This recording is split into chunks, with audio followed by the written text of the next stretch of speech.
Born in South Bend, Indiana, Mhm. and went to the schools there. My mother was a clinical pathologist, and so I was worked around laboratories a lot.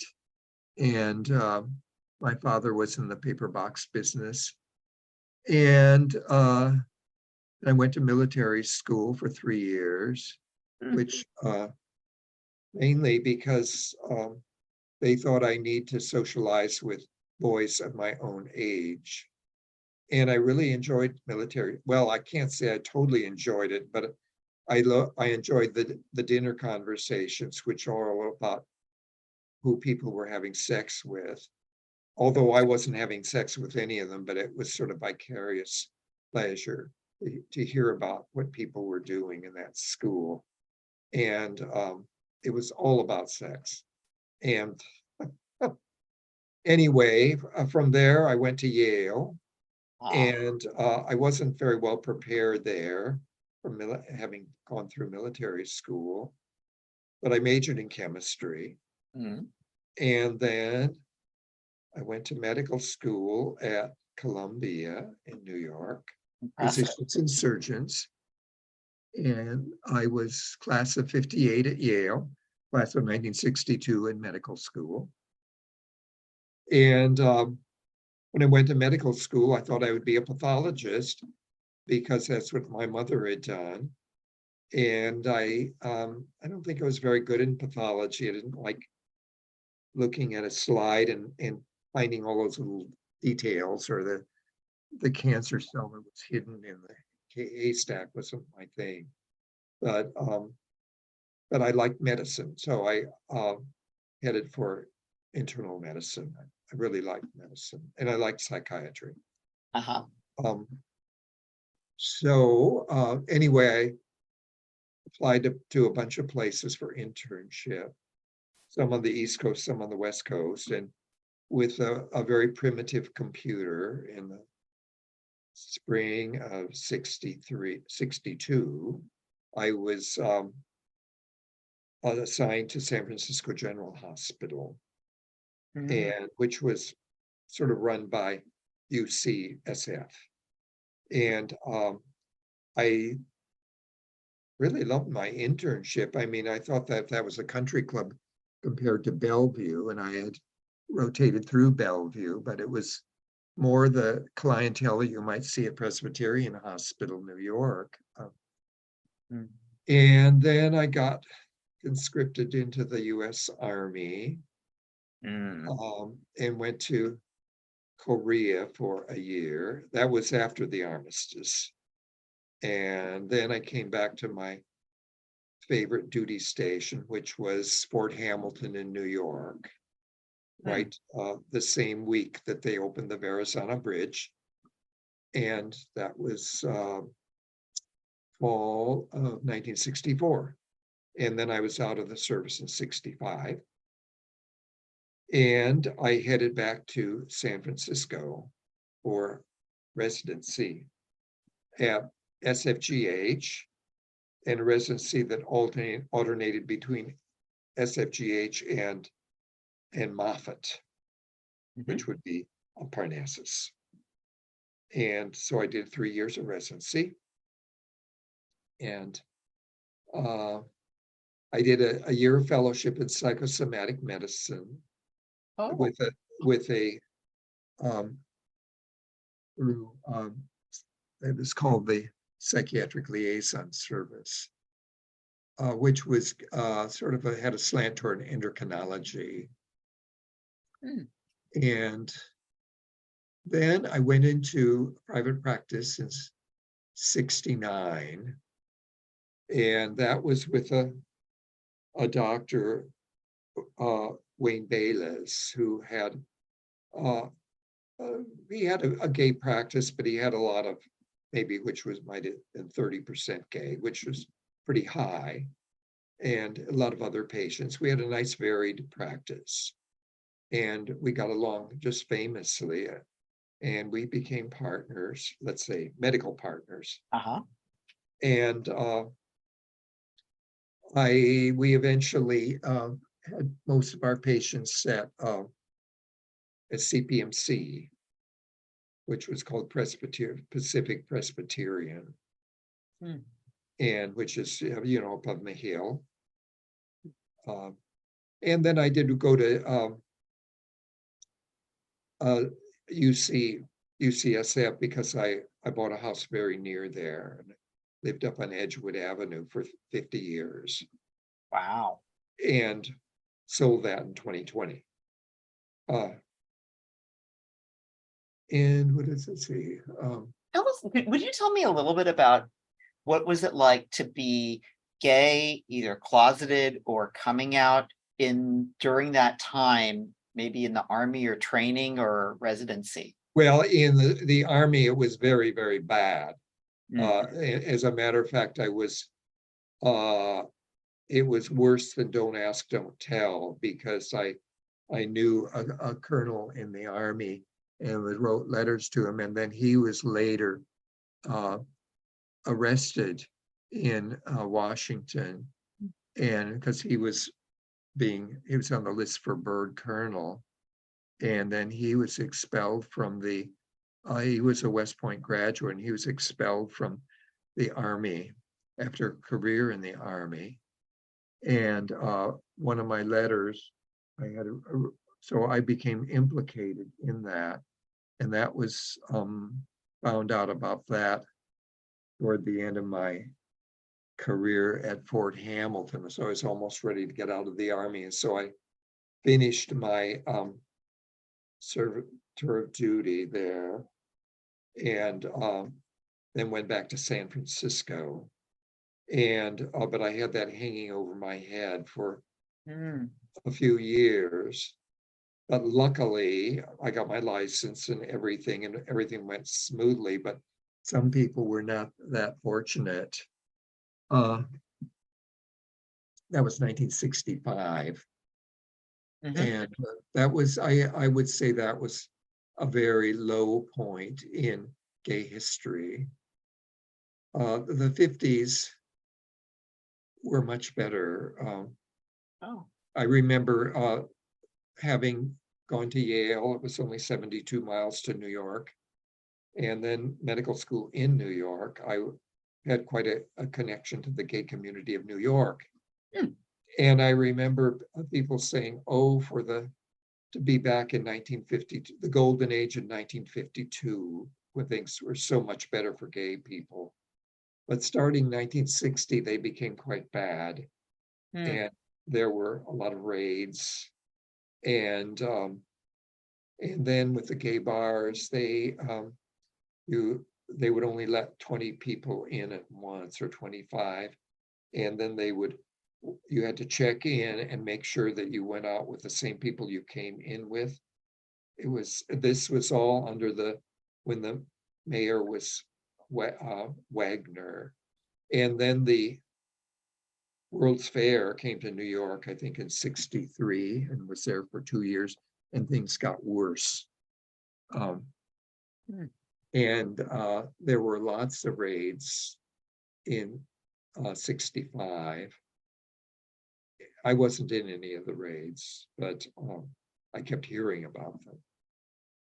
And I believe in 1966, Mayor Lindsay became mayor, and everybody said it was just like a breath of fresh air. He was very pro-gay. And then, of course, 1969 was Stonewall. So I wasn't in New York then. I was in San Francisco. But this is what I heard. And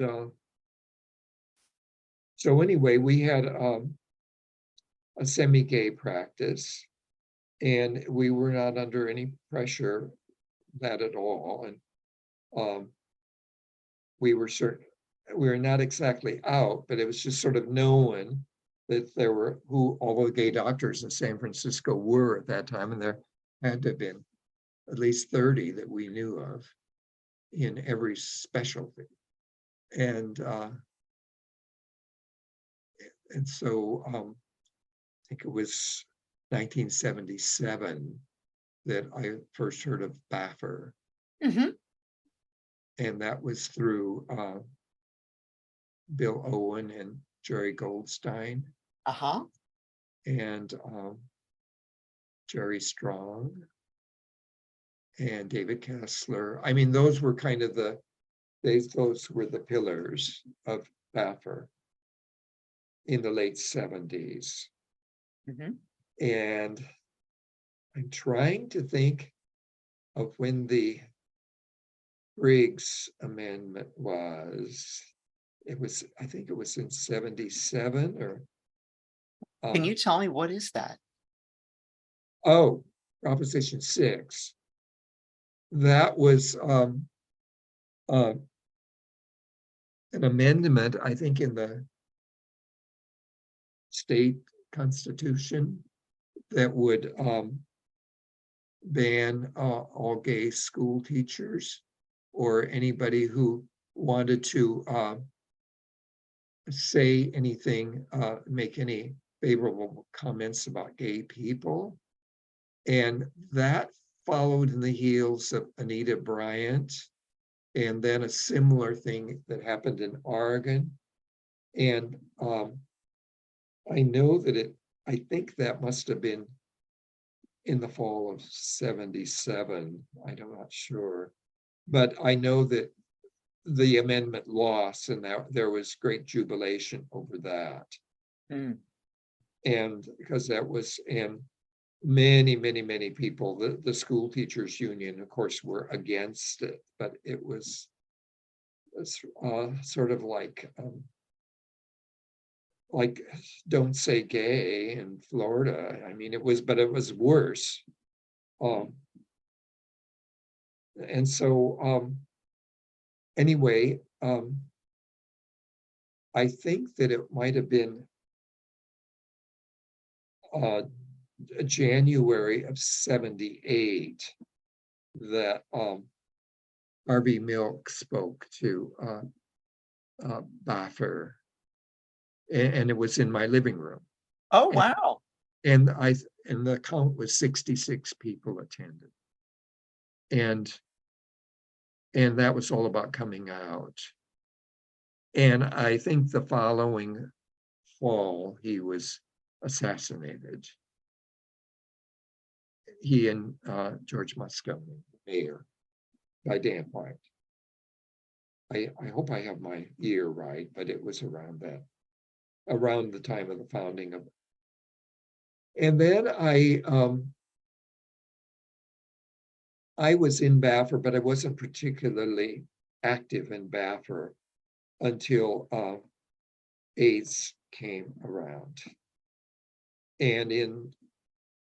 But Baphr had a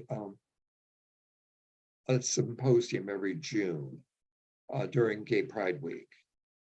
And this was June 1981, is that they presented the first cases of Kaposi sarcoma and pneumocystis pneumonia as the sort of the prelude to AIDS, and it was called GRID, gay-related infectious disease.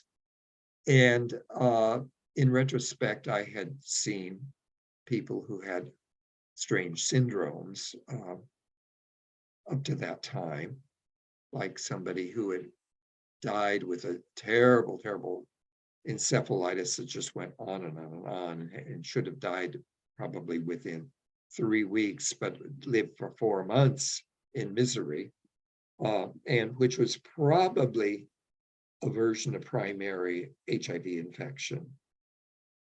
But anyway, it was in 1982 that people started talking about guidelines, and the first guidelines were about blood banking, and that gay people should not donate blood.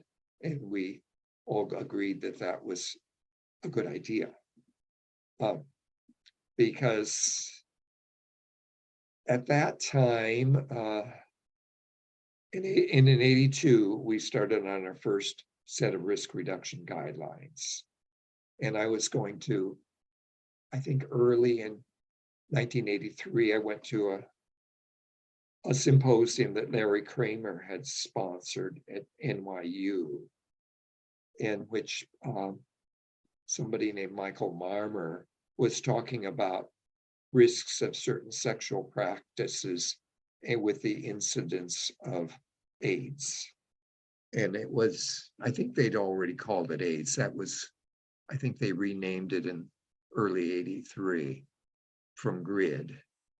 And of course, it was the receptive anal intercourse that was the number one risk, plus some other risks. And so I became very, very interested in that.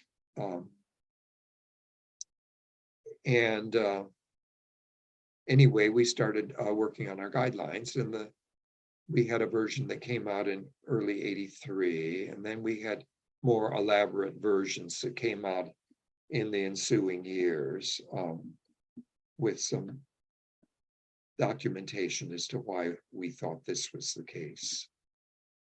And this safe, possibly safe, unsafe, things like that. That was my idea, because there was a gray area. And then there was an area that would for certainly be dangerous, and there was an area that couldn't be dangerous at all. But they all involve sex. So anyway, I enrolled in the Los Angeles men's study. We had a San Francisco men's study through Children's Hospital, and that was random selection, and I didn't get into that because I lived in the wrong neighborhood. And so I went into Los Angeles men's study, which is part of the MAC study, MACS, which had 4 Los Angeles, Pittsburgh, Chicago, and someplace else, maybe Baltimore, I'm not, Washington, DC, something like that. Anyway, I always had very nice T-cell ratios, and I think it was 1985 that the test came out. And in our committees, we put out position papers on should I take the test. We put out a lot of papers in our scientific affairs committee as to what to do about certain aspects of AIDS and AIDS risk or AIDS diagnosis. And I think sometime I joined that study in June of 1984, and I was only getting T-cell subsets. And then in the spring of 1986, we could find out if we were positive or negative, because the test had become reliable enough to know that. And anyway, I called them up and they said, oh, we can give you the results over the phone. And so I went and called this number. And I called this number, no, we can't give you these results. And so I said, well, I mean, I'm going to have to run down there immediately to know. But anyway, it turned out it was negative. And I was taking the test every 6 months and getting T-cell subsets every 6 months. But I think the fact is that I hadn't done any high-risk sex, although I had done quite a bit of sex. And it wasn't as if I was a monogamist. But so that's probably sort of verified that safe sex worked. But so anyway, I saw increasing numbers of people with AIDS, and I was in a partnership until, let's say, I started seeing the lots of AIDS cases. Let's see, I think 1982, I started seeing a lot. And I think in retrospect, I'd seen a couple in 1981, before I knew what it was. And then there were more and more and more and more. And then by 1984, I think that I used to check the statistics in the New York Native, that they said how many cases in every state. And I think by 1985 or so that I had seen more cases of AIDS than anybody than were in the state of Indiana, my home state. But I interestingly, and it was 1985 that I went to the first conference, international conference, which was in Atlanta. And on the way, I stopped in my hometown, South Bend, and I had written an ad in the Advocate to meet somebody, and somebody from South Bend answered. Even though I lived in San Francisco, somebody from South Bend answered. So I said, well, that's interesting because I'll be in South Bend in a couple of months. We'll meet. And so I met this person from South Bend. And it was kind of amazing because it was like going back. I mean, San Francisco was just sealed up like a coffin. I mean, the Castro area was really, really in mourning, and people were, and there were many, many people who were ill. And, but in South Bend, it was as if nothing had happened. So it's like going back in time, which was because I went to a gay bar and everybody was dancing and just standing on the sidelines and taking deep breaths. I mean, I was getting high on amyl nitrite because there was so much amyl nitrite there. And I couldn't believe this in my hometown, but my mother had just died a few months before that. And so I was sort of free to, take this tour of gay South Bend.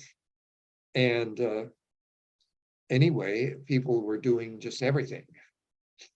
And so I kind of spread the word around South Bend and made several visits there. And then I think the next year or two, it was clear that it had gone to South Bend after having been every place else. And let's see, it was probably, so I kept, my partner retired in 1987. And so I moved into another practice in which I was mainly alone, but loosely attached to. Well, I had a couple of associates came and went, and those were very, very hard years because I was seeing many, many, many patients without a lot of assistance. I was really too busy. And in 1994, I got an offer to join a practice which was seeing mainly people with AIDS. And so I joined that practice, and so many of my patients could go to the other doctors, and then I had my patients that didn't have AIDS and my straight patients, and I had kind of a rounded practice then. And it was just kind of wonderful. I was getting paid a fixed salary, and I had benefits, and it was the first time in my life I had such an easy life. And but then in 1994, 1998, it was the shape of medicine was changing very much as far as utilization and managed care. And whereas with that group practice with 5 doctors, we had 15 staff, which means 3 staff for every doctors, and we were just waited on hand and foot. And it was wonderful, but the owner of the practice said, we have to quit because she was way, way in debt. I mean, I was getting a fixed salary, but she was in debt. And I think that was in the month of May or June, and I said, she said, so you could retire. I was barely, in 1978, I was 62 years old. And I said, well, I have to separate from the patients. I can't retire for 3 more months. I have to see all of them and make sure that they go to proper doctors. And so anyway, we bargained. She said 2 months. So I had 2 months, really, really busy and with very, very low pay. But I managed to get all the patients where they needed to go. And then I retired 1st of September, 1998. And then Did you continue with Baphr after that? I continued to be in Baphr, but I didn't go to any of their events. I went to some of the events, but very few. I did go to some of the bigger events, but not. I stopped being particularly active. And I still belong to Baphr, but I don't go down. I think I went to the Lookout twice, but that was mainly because of somebody that I met at a gay reunion at Yale, who was, I think he was a freshman or a sophomore when I met him at the gay reunion. And so he came to San Francisco and stayed at my house. And so he wanted to meet people. And so I took him there and he loved it. Great. But he didn't go into medicine. I think he went into the diplomatic service. He spoke many, many languages, but Do you have a sense of like what Baphr did for you when you were more involved? Like what do you feel like it did for you? oh, a lot. I mean, I felt that at first with the HIV epidemic, it was let's say it was the support group. I mean, if I weren't in Baphr, I would have felt kind of isolated. But everybody else we had on our retreat that I think it was 1982, our retreat. I think that at least 100 people went to that. And there was a membership of 200 in Baphr at that time. That it became very, and I think that might even have been before there were any women in Baphr. But I mean, it was very, very active because of this new syndrome. And that's when I became active, mainly because I needed support. I mean, and so we had a scientific affairs committee that I joined immediately, and which we would talk about what we were seeing and what we were doing about what we were seeing. And there were some infectious disease consults that were very helpful, like Steve Follansbee and David Bush and Shelley Gordon. They were not in Baphr. They were straight people, but I mean, they were very, very sympathetic. People at CPMC were wonderful for people who were acutely ill. And I felt I was getting a lot of them. And then we had emotional support groups, and I joined one of those. And it was, I really needed a lot of support. And we had so many committees. We had scientific affairs committee, an educational committee, social concerns committee, a couple of other committees. And we had retreats a couple times a year. We go up to Wildwood. I think. What was that like? What were the retreats like? Well, a typical retreat at Wildwood would be, we would have discussions about, usually about HIV. And then we would have maybe other discussions, a movie, we had meals together, and then there would be pool parties and hot tub parties, and and it could even be a little bit sexual, but safe sexual. It was something to look forward to every fall. And then we had our symposiums, Gay Pride Week, and those were very big things. We had people from all over the country come to those. I mean, I don't think Tony Fauci came to that. Oh, But wow, Tony Tony Fauci, huh? Fauci visited at least twice. I remember talking to him on a couple of visits. And then Jim Curran from the CDC. And I'm trying to think of the name. So if I'm hearing right, A lot of people who are very authority figures on HIV came, and I would go. What I did was I did reportage on any time there was a symposium that had anything to do with AIDS. I reported on it, and some of them were at UC, and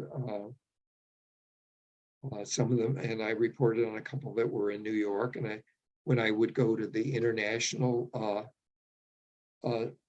symposium, I might say something about those, or we would have maybe a discussion after the international symposium. And those were usually, I think those are usually in June. So they might be before Gay Pride Week. I have to ask about Anthony Fauci again, just because he's been such a big name during COVID. Does that mean that he came to a Baphr symposium?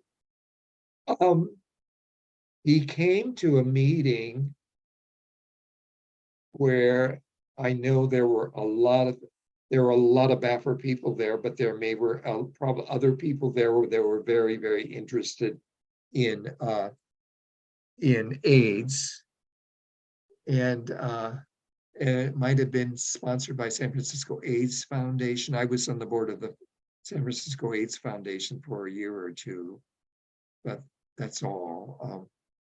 It was mainly fundraising, but but I remember distinctly my first symposium, the Larry Kramer Symposium in, I think, the spring of 1983 in New York. Tony Fauci was there, and he gave his report on what his lab at NIH had been doing. And then I don't think I talked to him then. And then in the ensuing, I don't know, 4 or 5 years, and I talked to him specifically about risk reduction guidelines and his take on certain things. Were they risky or were not they risky? And he gave me very specific answers. Nice.